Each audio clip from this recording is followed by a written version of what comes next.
Hey guys, welcome back to Daltodity. As you know, I am a huge Disney fan, so obviously I had to make something from the new Pirates of the Caribbean movie, Dead Men Tell No Tales. And since Poseidon's Trident is the main goal in the entire movie, it made perfect sense for me to go with that. I actually started work on this about a week before the movie was released, so all I could find was this one reference picture of the prop being displayed alongside Jack Sparrow's costume from the movie.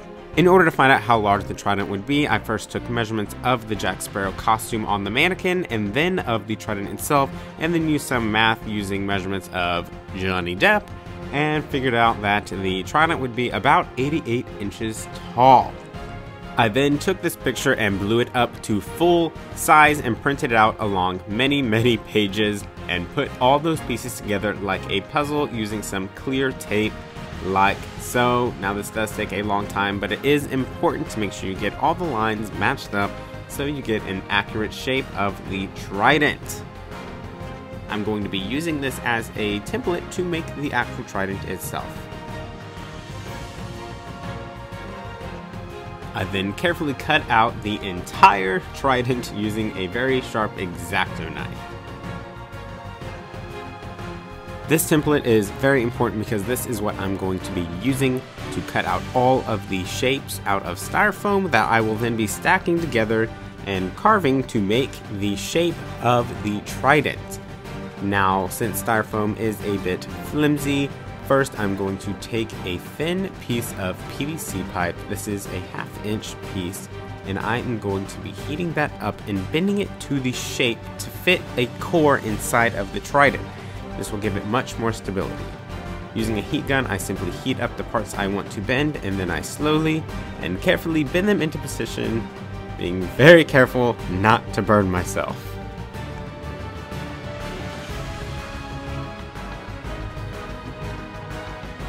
For this project, I will be using 1/2 inch sheets of styrofoam. I'm just going to use some leftover sheets of 1/2 inch insulation I have lying around. This stuff is perfect. You can just peel off the plastic and foil wrappings on both sides, and it is perfect. I then trace this onto the styrofoam, leaving a little room around the edges for carving later on. Since these pieces are not quite big enough, they're just scraps, I'm going to have to cut out many different pieces and fit it together like puzzle pieces.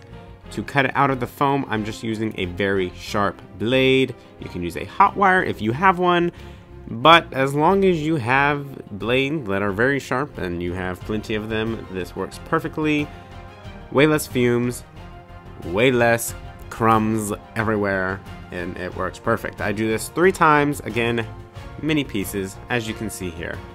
Then I take my bent piece of PVC pipe that I will be using as the core, and I place it onto one of the 3 copies of the Trident that we have, and I trace it onto that like so.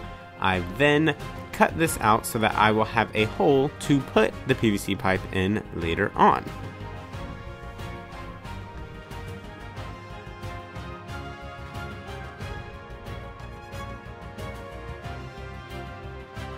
Once I was done with this, I took this layer with the hole cut out of the middle of it and placed it on top of the other 2 layers and traced this whole shape onto them.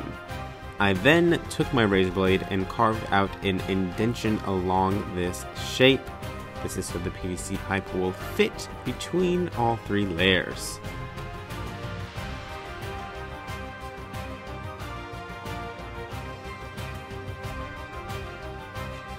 Once the indentation was created, I glued the PVC pipe into one layer using some hot glue. I just placed some hot glue in it and then pressed down very hard. Then I went ahead and took the middle layer with the core cut out of it and placed that on top and glued it down to the first layer.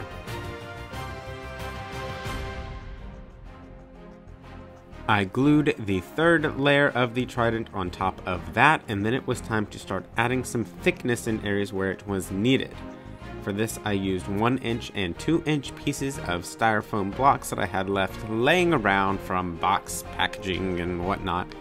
I glued these on in places where the Trident would need to be thicker, so on the edge over here and the top, so that we could create this sort of conch shell sort of shape it's got going on.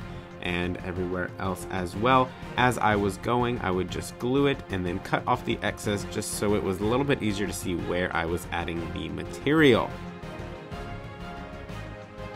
I continued this process until the individual areas were as thick as they needed to be.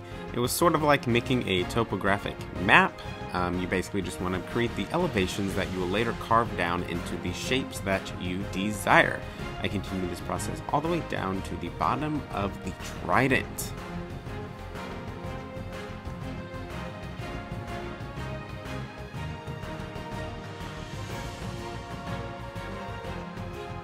It was at this point during the project that I realized just how big and slightly heavy this trident was going to be. It was pretty much impossible for me to fit the entire thing in the camera frame. Now it is time to begin shaping the trident. To start, I draw out all of the shapes that I'm going to need to carve onto the trident.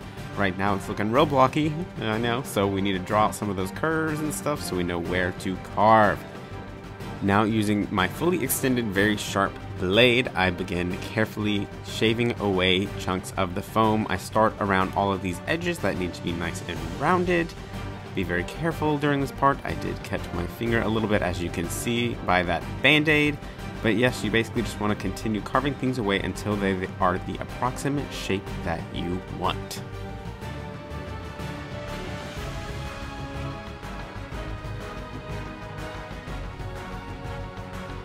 Once all of the large parts are removed, it is time to move on to details. I draw on things like these little curves on the side of the conch shell and use some files to start carving out some more detailed shapes. Once I was done with this process, I went over the entire thing with some sandpaper. I started with a very rough grit and then slowly moved down to a fine grit.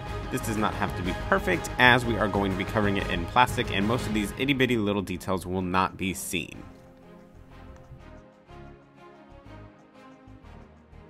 And of course, before we move on to the thermoplastic, it is probably a good idea to clean up all of this dust we have created. There's so much, it took so long to get this stuff gone. Now it is time to cover this with some thermoplastic. I will be using some black worbla today. I'm going to first lay the trident down on top of it and trace out where I need to cut it out, leaving a little bit of extra so that it will fold over the sides of the trident, and then I cut that out like so.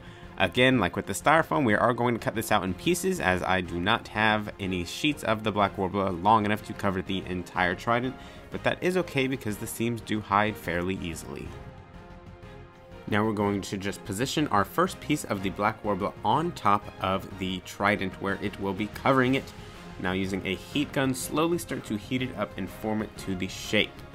Be very careful, you do not want to heat up any section too long because we do not want to melt the styrofoam that is underneath, or else we will lose the shape that we want. Take your time with this part, make sure you heat it up nice and evenly and push it into all the details that you created earlier in the styrofoam. Now flip the trident over, trace out another piece and do the exact same thing. Make sure that you push the seams down on top of each other very nice so that it will seal. Just keep moving down the trident and repeat this process over and over again until the entire thing is covered. Now it is time to cover those pesky little seams. We're just going to heat them up first and press them together as hard as we can.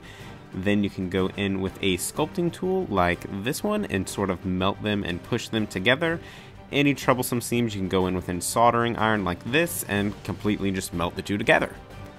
Now to create some more details that we could not create earlier on, like this sort of boning that looks like it's going up the top of the trident, we're going to take some strips of the black worbla, heat it up, and roll it together like a little tube.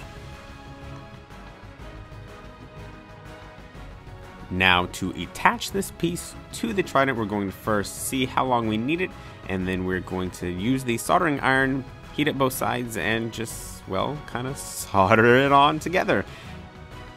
Attach both ends of the little tendril onto the trident, and then you can use a paper towel underneath it to make sure it does not collapse and it stays where you want it. Keep adding these on everywhere you think it needs them. Look at the reference picture for this part. It's kind of hard to describe how I was doing it. I made some big ones, then added some little ones going up the side. Kind of looked like a spine. I don't really know what it's supposed to be. But yeah, it's the same process. This does take a while, but it does add a lot of detail to the trident. Now to add all those little barnacles or whatever the little growths are all over the Trident, I'm going to take a little square of the black worbla, heat it up and mold it into a ball. Then using that same sort of soldering method of heating it up, you just stick it straight on and then use the back of a paintbrush or something to stick a little hole in it, and there you go. You got a nice little crusty crustacean on your Trident. Repeat this process, making ones of all different sorts of shapes and sizes, some of them that are kind of long and tubular. And then there you go, you have all your detailed pieces on your Trident, and it is time for paint. This is where it gets real exciting.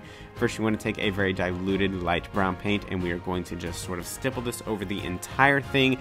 Give it a nice wash. It does not have to be even at all, as the Trident has been under the sea for a very long time. We want to go for a very gross, under the sea, crusty goodness kind of look, yeah. Then looking at the reference picture, add in some patches of very diluted green parts where it looks like it is needed. Then you can go in with some gold and green paint mixed together and add some highlights on some areas wherever it makes it look the most interesting. Then add some whitish gray highlights all over the entire thing to really make all of the details pop. Now at this point it is looking very kind of brightly colored still, thanks to all the highlighting we just did. So we're going to go ahead and take some diluted black paint. You really want to water this stuff down and start painting this on over the entire thing. Then take a paper towel and wipe most of this off. As you can see, the black worbla sort of soaks it up just a little bit, and it gives the entire thing a very dirty, old, under the sea look that I absolutely love. Do this to the entire Trident, and then it is time for the final last layer of paint. We're going to take some more of that green gold combination and add that to some points that got just a little bit too dark from the black paint. And then the same thing with the whitish gray paint as well. And then we are done with the Trident. I am so extremely excited about how this thing turned out. It is absolutely amazing, and I hope you guys liked it just as much as I do. If you want to see more great tutorials like this one, make sure you click here and watch some more videos on Daltodity. And if you really like this video, make sure you like and comment below and subscribe. I make new videos all the time. That is it for today's video though, guys, and I will see you soon with another.